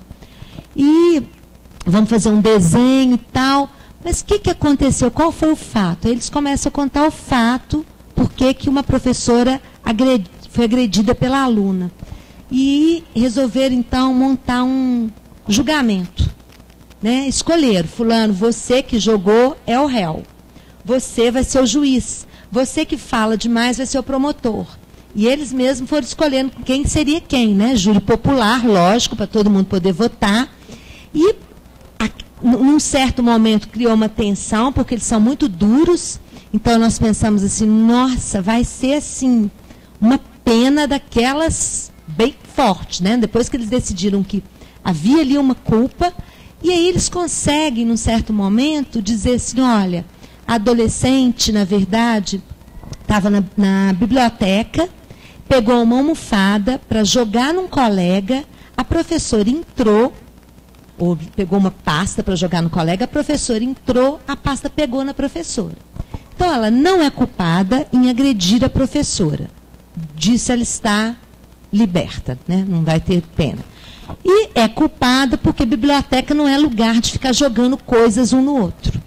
Então, foi muito interessante a forma como eles também encontraram, assim, de achar uma solução para aquilo ali, que nem desconhecia uma certa lei, mas também não era uma lei tão rígida e tão feroz, que não desse saída para os meninos. Então, acho que é um pouco isso, né? Assim, como é que os professores, e qualquer pessoa, né, que estiver ocupando esses lugares que a gente possa estar ocupando, né, as pessoas no posto de saúde, podem reconhecer esses lugares, e as próprias, eles mesmos inventaram, vão fazer um julgamento, a balança tende sempre para o lado mais fraco, e acho que tem uma solução aí que pode ajudar a gente a pensar. Boa noite, parabéns pela apresentação. Meu nome é Lívia e eu trabalhei durante 8 anos com medida socioeducativa de meio aberto. Eu fui supervisora do PSC e técnica do Liberdade Assistida durante 2 anos. E nesse meu tempo de experiência, que eu escutei muitos jovens, né, e aqueles que trabalhavam com os jovens, uma coisa que sempre teve ali presente, que é o que eu queria que vocês falassem um pouquinho, é sobre essa questão do encontro com o sexo. Porque disso que eu pude extrair dessa experiência, e eu não sei até se a Ludmila concorda, porque você trabalhou com essa questão dos homicídios, mas muito dos homicídios entre os jovens, pelo menos que chegou nas medidas de meio aberto, diferente do que se divulga aí na imprensa, né, que é por causa de dívida de droga, né, ou disputa de gangue, muitos, mas um grande número mesmo, eram crimes passionais, né? Eram sempre alguma coisa relacionada a uma mulher que estava ali no meio da história. E as meninas que estavam chegando para cumprir medida, muitas delas também num número muito grande, por agressão à mãe, era esse o motivo, né, da medida, agressão à mãe. E aí, toda essa pergunta, né, que envolvia ali durante os atendimentos, o que é ser uma mulher? Né? E durante todo o atendimento, a questão sempre que elas queriam falar era a respeito disso, né? Dessa questão do amor.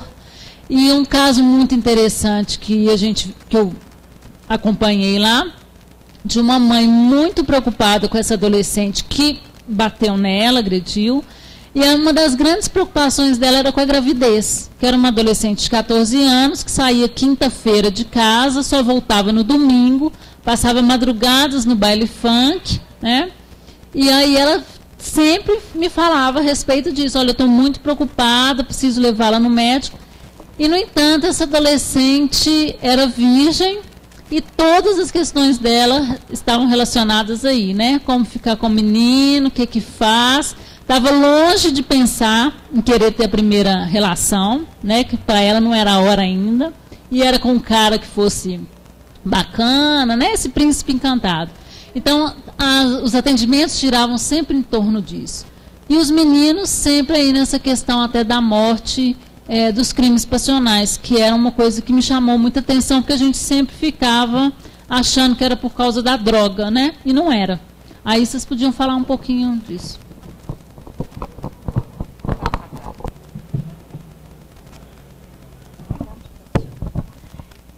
Só queria chamar a atenção de uma coisa, que eu acho que...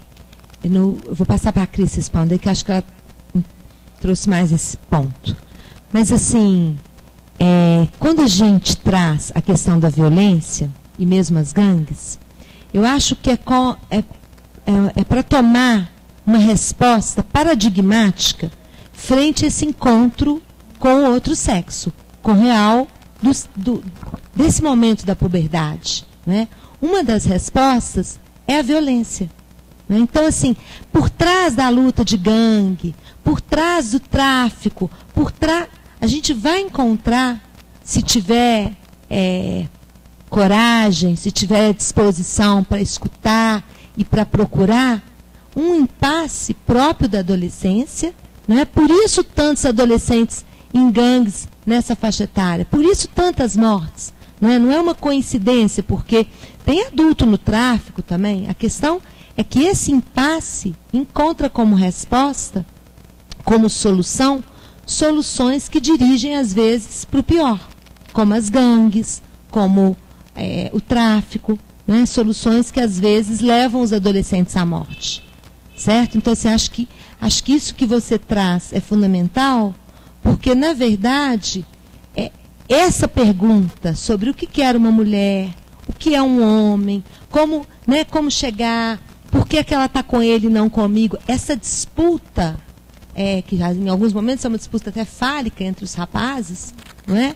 Eu trabalhei com esses adolescentes, às vezes viajava, ou em torneios, ia tudo muito bem. Está ali a Marina, que trabalhou também, que sabe disso. Até quando chegavam as meninas. Não é? Aí eles formavam gangues em torno das meninas. Né? Quem vai pegar quem? Assim, o botim, né? Tanto do roubo quanto as meninas, é o que está por trás de uma outra pergunta. Eu acho que, primeiro, às vezes, essa violência como resposta pode significar também uma recusa desse encontro com o sexo, que sempre porta essa dimensão do trauma. Agora, eu tenho achado muito interessante, tanto nessa pesquisa nos centros socioeducativos, como na clínica, essa dimensão do amor, que ela surge, às vezes, de uma forma surpreendente. Nos centros socioeducativos, eu tenho feito pesquisa com os técnicos, e eles trazem muito uma questão assim, como que para os adolescentes a preocupação com a aparência é importante. Para ser atendido pelo técnico, eles querem estar assim, impecáveis, com coisas que até assim, nem os adolescentes que eu convivo mais de perto não fazem, assim, unhas bem feitas, limpeza dos dentes. Então, esse cuidado com o corpo, que eu acho que até um viés aí por onde pode entrar a questão da saúde. E uma questão que eu achei muito interessante também no socioeducativo são as das cartas de amor, que até a Tereza Portes, que é do Undiola, já fez um trabalho, uma exposição. Porque, assim, infelizmente tem essa viés aí, né, que as cartas são lidas, né, mas cartas, assim, cartas de amor, poéticas, com essa dimensão. Então, acho que diante disso, que é um trauma, essas cartas são uma tentativa de construção da fantasia, do véu. E uma experiência, não com adolescentes violentos, mas adolescentes de uma escola, que a professora de ciências me chamou, porque, diante do impasse, ela falou, os livros são tão claros, eu explico tanto, e eles não aprendem esse conteúdo das ciências biológicas do 6º ano. Então, ela me deu um exemplo assim, olha, a questão sobre ereção. Todos erraram. E está claríssima no livro. E aí eu fiz 3 conversações e foi muito interessante, porque numa ela me apresentou como uma especialista em adolescentes, que eu nunca me apresentei desse jeito, mas ela sim. A outra, ela me apresentou assim, mas saiu, e na outra ela não me apresentou, eu fui sozinha para o local que eu já sabia onde era. E muito interessante como na primeira, era especialista, as perguntas giraram sobre biologia quase o tempo todo. E no final, quando a professora já tinha saído, uma adolescente fala assim, mas e aquela palavra ali? Era um cartazinho, amor. Por que a gente tinha nojo dos meninos e agora não tem mais? Então não tinha nenhuma dúvida sobre a questão do livro de ciências. Na outra vez que ela me apresentou e saiu, toda a questão girou sobre essa questão da imagem corporal, do espelho, de quebrar o espelho e se cortar, da vergonha, dessa mancha do espelho. E na outra, no qual ninguém me apresentou, e eu me apresentei, Cristiane, sou médica, psicanalista e ponto, elas, porque eram só meninas, porque essa questão, né, a escola achou melhor, eu que sou mulher, não conversar com os meninos sobre sexo, só com as meninas. E os meninos ficaram vendo um filme enquanto isso.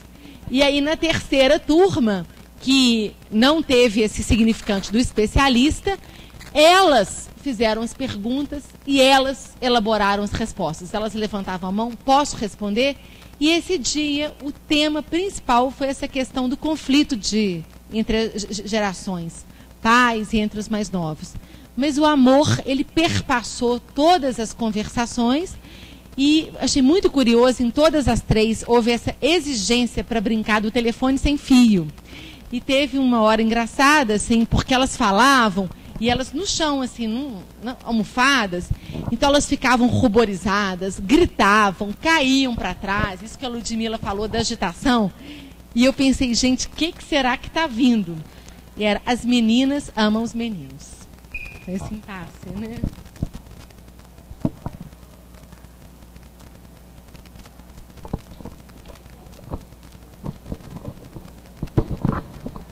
Boa noite. Vocês estão de parabéns pelas palavras e a palestra. Eu me chamo Márcio Fagundes e vou ficar um pouco à vontade para falar com vocês, porque eu sou um neófito no tema e eu sou um jornalista, mas eu tenho algumas considerações a fazer rapidamente que eu peguei, para isso que eu acho que a gente pode dialogar.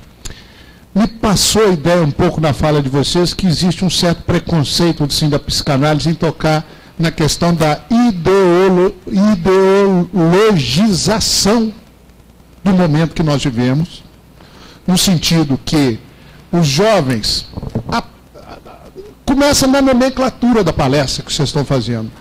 Veio a palavra gangue, que tem uma conotação marginal, enquanto no meu tempo existiam as turmas. A turma da Savassi brigava com a turma da Barroca, era um pessoal de classe média que já um brigava com o outro, com faca, com ameaças, com vão sair para pegar fulano de tal no baile tal, não sei o que, já tinha isso. Isso não é uma... A palavra isso não é um consórcio, isso não acontece só na favela, isso acontece também em outras áreas sociais. No meu tempo existia isso, a gente não passava de um bairro para outro, porque sabia que tal hora os jovens estariam lá e iam te indagar. O que você está fazendo aqui? Você está namorando aqui? Então você vai apanhar. Para você ter acesso a certos bairros aqui em Belo Horizonte, você ou era amigo ou apanhava até para poder entrar depois para isso. Então, essa questão da ideologização, acho que me pareceu assim que vocês, ou a psicanálise não trata isso, ou não quer ver, porque nós estamos vivendo um momento onde ou você é um indivíduo pronto para consumir, ou você vai pensar no ser humano e na coletividade. Nós temos que fazer essa opção hoje na vida, está claro isso. O presidente do Uruguai, o Zé Mujica, acabou de fazer, todo mundo deu destaque ao discurso do Obama e da Dilma na ONU. Ele fez um discurso sobre o ser humano no momento que nós vivemos, dentro da questão ambiental, da globalização, do aquecimento, isso tudo ele colocou isso e falou, nós vamos ter que fazer opção. Nós vamos continuar privilegiando o ser humano ou o indivíduo? A economia de mercado ou a economia socializada, onde vamos procurar repartir melhor as coisas do jeito que elas estão. Isso, então, era um tema que me passou por ser neófito, eu fico à vontade para pôr isso para vocês, até para vocês falarem, você não sabe nada mesmo e tal, e está metendo o bedelho onde não deve. E o segundo reparo que eu quero fazer, então, a partir da nomenclatura já me chamou a atenção, assim, a questão marginal, ela não é específica apenas de uma classe baixa, sem acesso ao ensino, ao Estado, né? O Estado como ente abstrato que dirige todos nós e tal. E a questão da educação eu ainda acho que é fundamental. Eu tive a oportunidade de falar há um mês e pouco, para um grupo de jovens de office boys da Câmara Municipal de Belo Horizonte. São 18 office boys, todos uniformizados, que eu adoro a leitura, embora eu viva do que eu escrevo, eu prefiro ler. Então eu fui falar, incentivar os jovens à leitura, de 18 jovens, e desses jovens, a certa altura eu perguntei quem conhecia o Itabirano Carlos Drummond de Andrade. Fez-se o silêncio. Nesse público, inclusive uniformizado, da Câmara de Belo Horizonte. Eu falei, vou repetir a pergunta. Você sabe o que é Itabirano? ninguém sabia o que é itabirano. Aí eu expliquei, quem nasce em Itabira é um itabirano. E aí, em seguida, eu emendei com a pergunta de novo, vocês nunca ouviram falar em Carlos Drummond de Andrade? Uma mãozinha tímida, uma única mãozinha tímida, levantou a mão e falou, eu já ouvi. Em 18 jovens, 17 não conhecem o maior poeta brasileiro. Então, eu acho que a questão que nós estamos passando, ela é muito mais profunda. Aonde nós vamos buscar essa autoridade, essa posição do Estado? Começa na divisão das coisas, nós temos que pensar coletivamente, nós não podemos tratar apenas como medida sociopunitiva, igual vocês têm a expressão, né, que o direito usa isso. A gente tem que pensar de outra maneira, se nós não pensarmos, não sei onde nós vamos chegar. Era só uma observação, vocês me desculpem, mas é que essa coisa dos jovens, mais do que eles estarem perdidos, eu me senti perdido na hora que eu acabei. Falei assim, quer dizer que nós estamos criando uma geração de 16 a 17 anos que sabe o que é Facebook, o que é Twitter, o que é os capetas de rede social, e não conhece o maior poeta, e nem sabe o que é itabirano. Quem saiu perdido fui eu, não foram eles, não.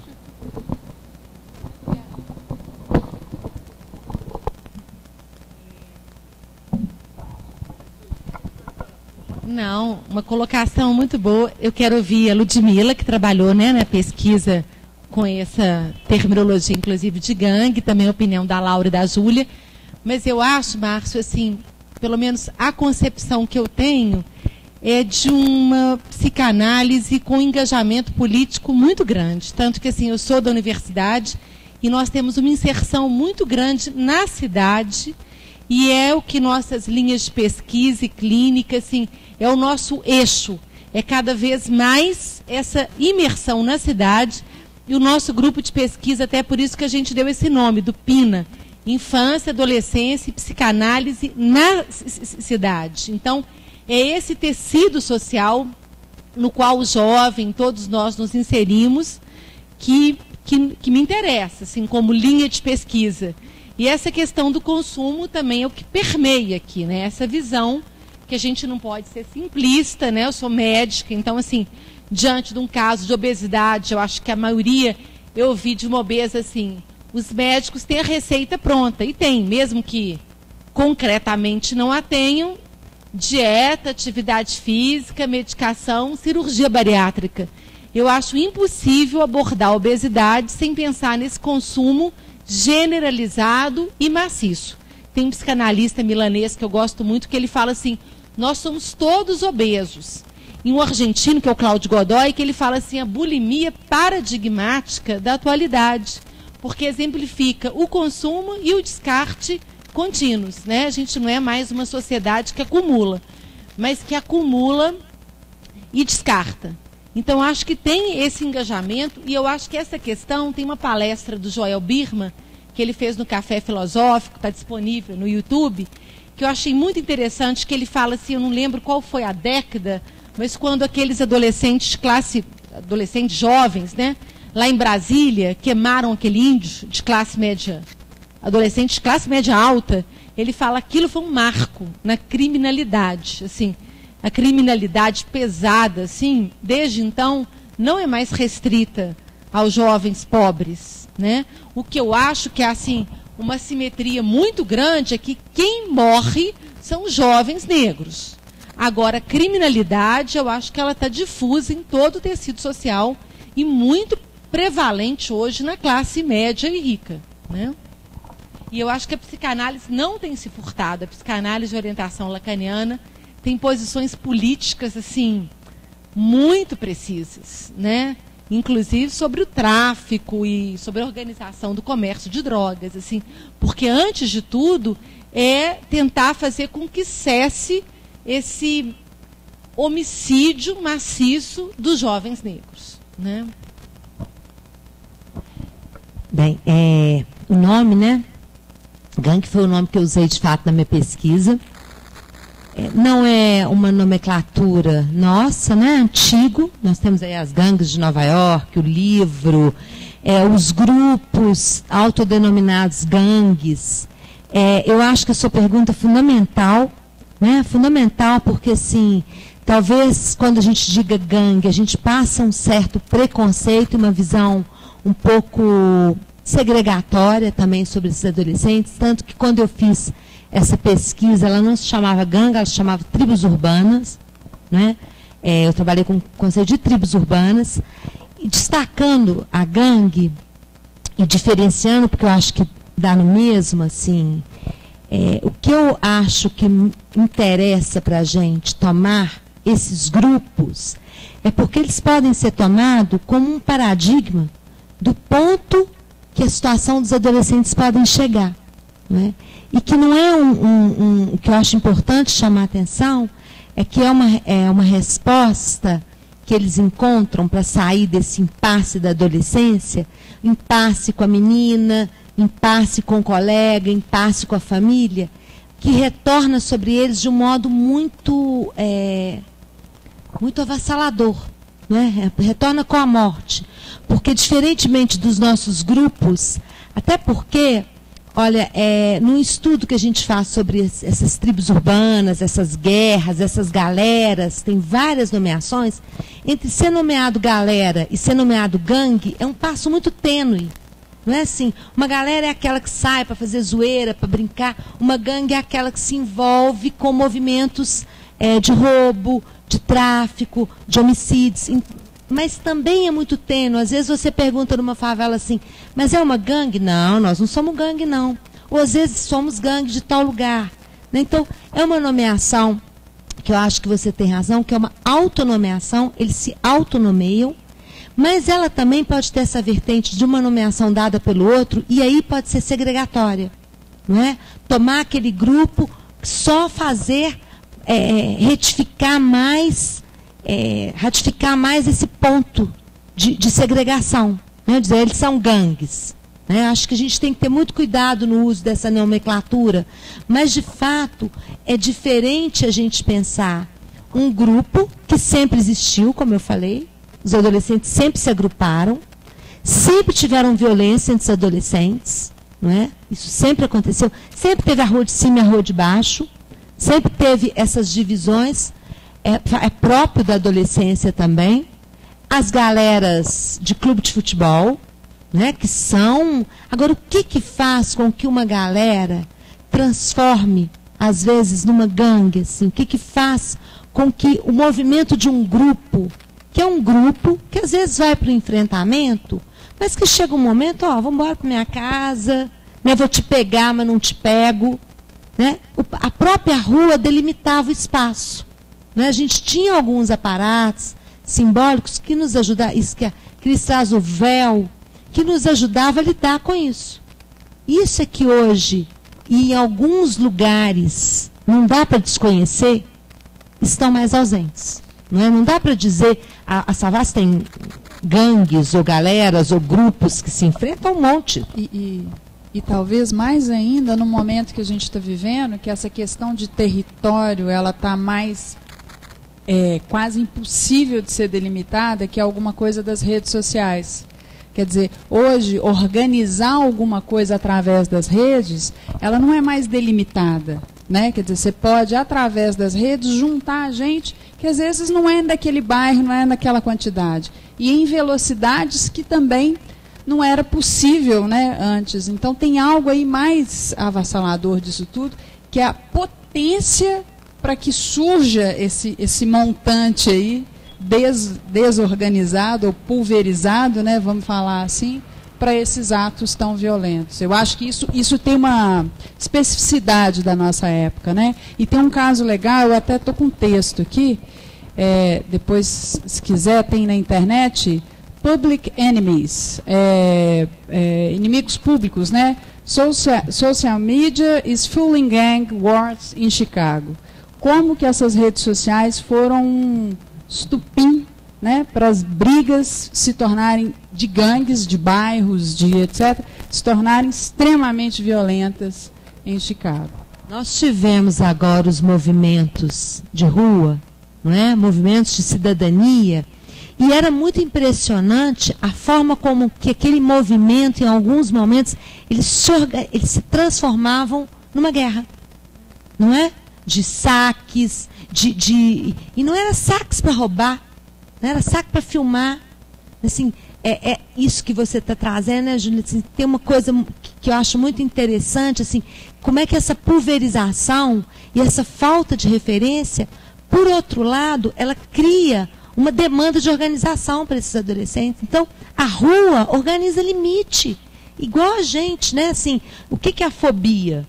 Poxa, eu tenho medo de tudo, de andar na rua, mas se eu tiver medo só de cachorro, fica mais fácil.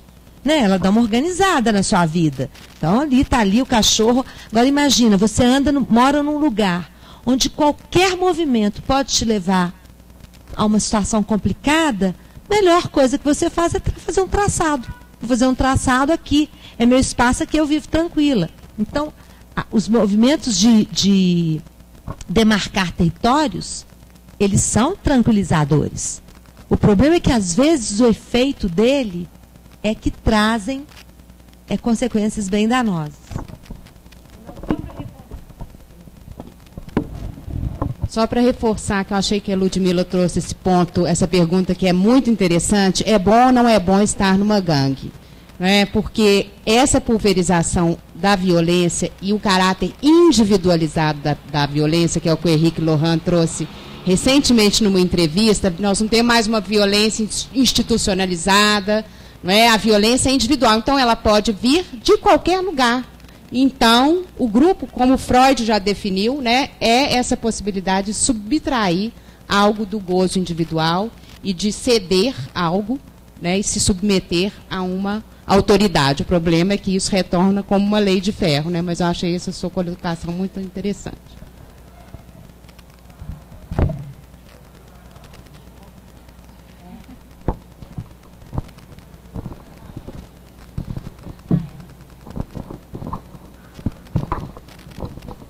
Boa noite, eu gostei muito da apresentação e foi muito rica para mim, porque eu estou fazendo a monografia exatamente nesse tema, assim, do adolescente, né, na questão do tráfico de drogas e as duas dimensões, da ordem simbólica e da ordem de ferro. E assim, diante disso, eu queria que vocês tentassem comentar um pouco como que a saída do tráfico para o adolescente pode ser um modo de curto-circuitar o tempo de compreender da adolescência e, assim, de alguma forma, a organização do tráfico enquanto uma ordem de ferro, um certo, né, nomear para um lugar ali que não pode ter uma falta, não tem um lugar ali, né, enquanto sujeito, que ele vá se colocar, como que isso, assim, pode se configurar no momento, assim, atual também, como uma saída, né?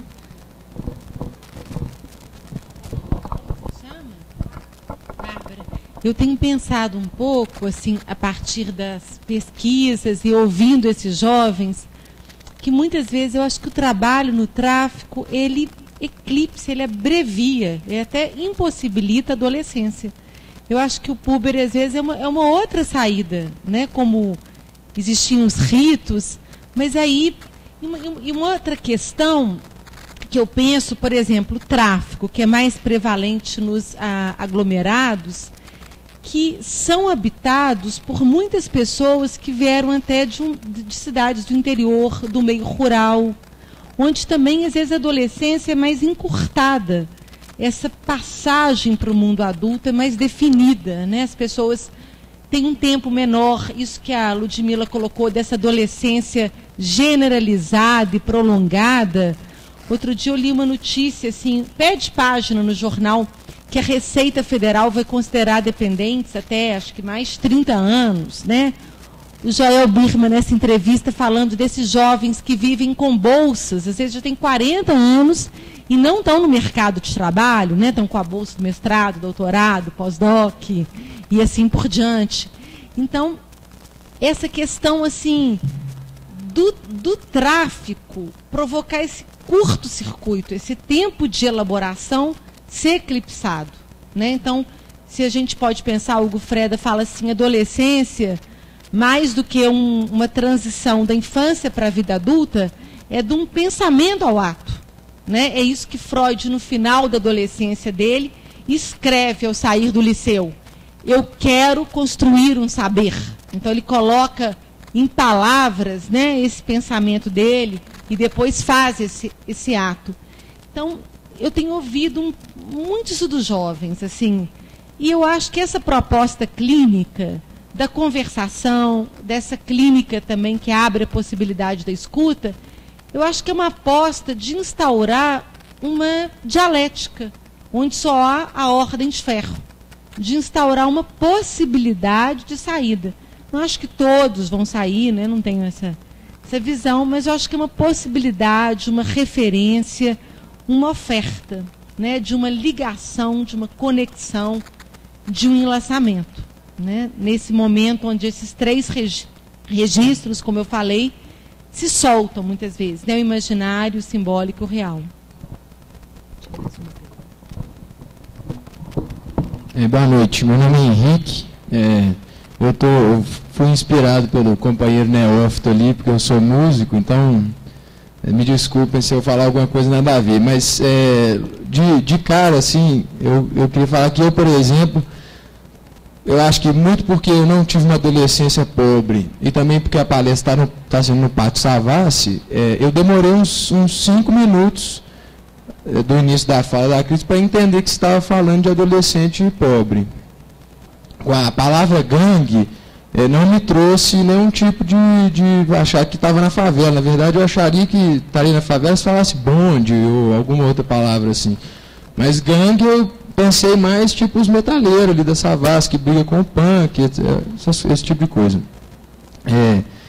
E uma outra coisa na fala dele que me ajudou a formular a minha questão, que é a seguinte, se contrapôs 2 grupos, 2 formas de ser adolescente, né? Um pobre e um classe média, que o pobre tem pouca estrutura de escola, né? Não aprende bem certos conhecimentos, não se prepara para uma vida acadêmica tão bem quanto o de classe média, porque as questões emocionais podem ser avacalhadas nos 2 lados, né? E o de classe média, ele tem esse conhecimento técnico que é passado ali para ele na escola e tal, às vezes na família, só que ele também se envolve com os mesmos conflitos, as mesmas ansiedades e deságua também na violência, etc, etc. Não seria a falta de ensinar para o adolescente como ser adolescente? Eu digo, ele entra nessa fase onde usou-se a imagem do túnel entre as 2. Então ele está uma hora numa sala ampla, clara e bem cheirosa, e de repente ele se encontra num túnel baixo, escuro, sem saber que ele está num túnel e que uma hora ele vai sair numa outra sala ali mais na frente. Ele pode passar a considerar que aquilo ali é a condição seguinte àquela sala ótima, e algo me diz que a sociedade, quando o adolescente, quando ele entra na adolescência, não se espera nada dele como adolescente. Estão sempre falando no que ele vai ser, o que ele está construindo. Então ele cai no limbo ali. E é como a bula, né? Você toma um remédio para pegar o gancho aí na indústria farmacêutica, você toma um remédio, você lê a bula para saber quais são os efeitos colaterais. Porque se te der uma palpitação, você vai falar, é do remédio. Aí você fica tranquilo, vai ver um filme, tomar um chá, em vez de pirar e ir para o médico que você está com uma palpitação, porque você já sabe que ela é do remédio. Então, existe algum tipo de abordagem, assim, para, vamos dizer, dar uma palestra dessa para adolescente? Chega e fala, meu filho, olha aqui, você é adolescente, então você vai ter esse tipo de ansiedade, você vai querer preencher a falta daquilo com aquilo outro, então você pode escolher preencher desse jeito ou daquele, para que ele vá criando certos procedimentos e não se traumatize tanto, não sofra tanto e consiga achar as próprias saídas. Existe isso? É válido? Ou seria paranoia demais para o adolescente já ficar racionalizando tudo? Como é que é? Tal? Obrigado. Acho que a Cris trouxe um exemplo que ajuda a gente a pensar, né, das palestras. Né? Ela teve uma parte da fala dela que ela trouxe isso, assim, que de fato seria a cartilha, né? Assim, como que a gente poderia transmitir isso? Explicando para ele, olha, se é uma fase que vai passar, acho que não funciona, né? Agora, você deu uma dica que eu achei interessante, assim. Quando a gente toma um remédio, a gente vai olhar na bula, que ele pode ter um efeito colateral. O problema é despertar o adolescente para que ele queira olhar uma bula. Não é assim? Como que a gente pode despertar as crianças e os adolescentes para que eles queiram saber se aquilo que ele está tomando tem ou não efeito colateral. Né? Porque a grande maioria não vai olhar na bula. Vai direto. Né? Ela pula essa parte do interesse de saber o que está ali. Isso não só os adolescentes, né? Muitos adultos também. Chega no médico, pá, é isso que você vai tomar. De preferência não leia a bula. Aí você vai, toma. Alguns não. Eles querem saber. Eles vão lá, eles vão procurar. Então, eu acho que tem um ponto aí que me chamou a atenção na sua fala, que é de que forma nós podemos transmitir para os adolescentes um interesse em saber. Em saber sobre o quê?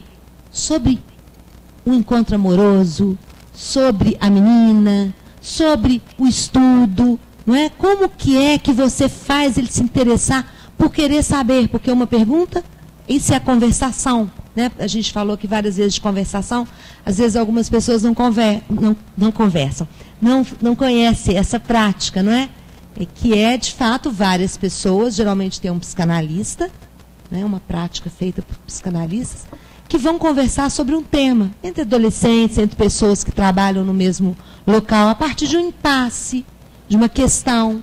E o que se interessa ali? Que as pessoas queiram saber um pouco mais, ao invés de ter sempre uma resposta pronta.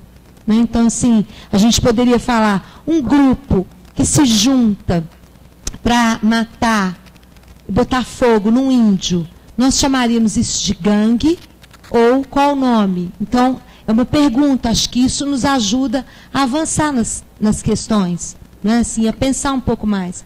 Eu acho que querer saber, introduzir um ponto de querer saber, já seria, acho que um caminho. Só uma coisa, eu não estava falando de adolescente pobre, não. Assim, toda essa fala que eu trouxe é uma formulação sobre essa questão da puberdade, da invasão corporal, da adolescência como uma resposta, dessa enumeração de respostas possíveis. E a contribuição que eu acho que eu mais queria trazer é das nossas respostas frente às invenções dos adolescentes, né? Agora, é isso, não tem a fórmula, cada um tem que encontrar. Agora, eu acho que se o adulto, né, como o Lacadê coloca, assume esse lugar de responsabilidade, suporta assumir um lugar de exceção e se convida, eu acho que essa é a nossa clínica, assim, nós nos convidamos para sentar na mesa do adolescente e ouvir. Então, eu acho que o saber sobre suas próprias questões, ele que vai elaborar e construir. Por isso que essas propostas pedagógicas, elas fracassam sempre. Né? Nessa peça O Despertar da Primavera, um dos adolescentes que fracassa na escola, se mata por causa disso, ele fala assim, eu já revirei a enciclopédia de A a Z, mas não tem a resposta fundamental da vida. Então, e aí cada um pode procurar a sua bula, né, que vai ser também uma bússola, né, pelo que eu entendi que a Ludmila trouxe. Vamos então para a última? Boa noite, eu gostaria de agradecer a palestra. Meu nome é Lívia, eu pesquiso sobre subjetividade e educação. E ela ajuda a pensar em algumas questões que eu estou trabalhando na dissertação. E eu lembrei de 3 autores que não vêm diretamente na fala de vocês, mas ajudam nessa conversação. A Hannah Arendt, e ela, né, vai colocar a questão da antiguidade. Era muito fácil que acontecesse a autoridade, porque ela se dava na esfera política, mas essa esfera era a esfera dos homens livres, e isso se dava entre os homens comuns, entre os iguais. Aí, com, né, a crise da modernidade, isso vai trazer repercussões, né, no campo da educação, e o mundo contemporâneo agora ele não se dá entre iguais, ele vai se dar na diversidade, na pluralidade, e por isso é tão importante a conversação. E eu penso também no Richard Hort, na questão da contingência do sujeito. E eu penso que, então, acontece um deslocamento, não é tanto a esfera pública, ela passa a ser o lugar da diversidade e das diferenças. E a fala também dos sujeitos, ela vai passar a se dar pela diversidade. Então, no campo da escola, aí o terceiro autor que eu pensei é no Jorge La Roça. Ele tem um livro que chama Pedagogia Profana. E o profano aí é justamente o que não seria o dogmático, o lugar comum, mas sim o lugar da pluralidade dos saberes e da conversação. E aí ele vai pensar na questão das narrativas para facilitar o falar e o agir, porque o campo da política, né, como disse a Ana Arendt, ele vai se dar, né, no falar e do agir, na ação da vida política, e não no trabalho, que estaria reduzida à necessidade, né, do consumo, etc. Então, muito obrigada.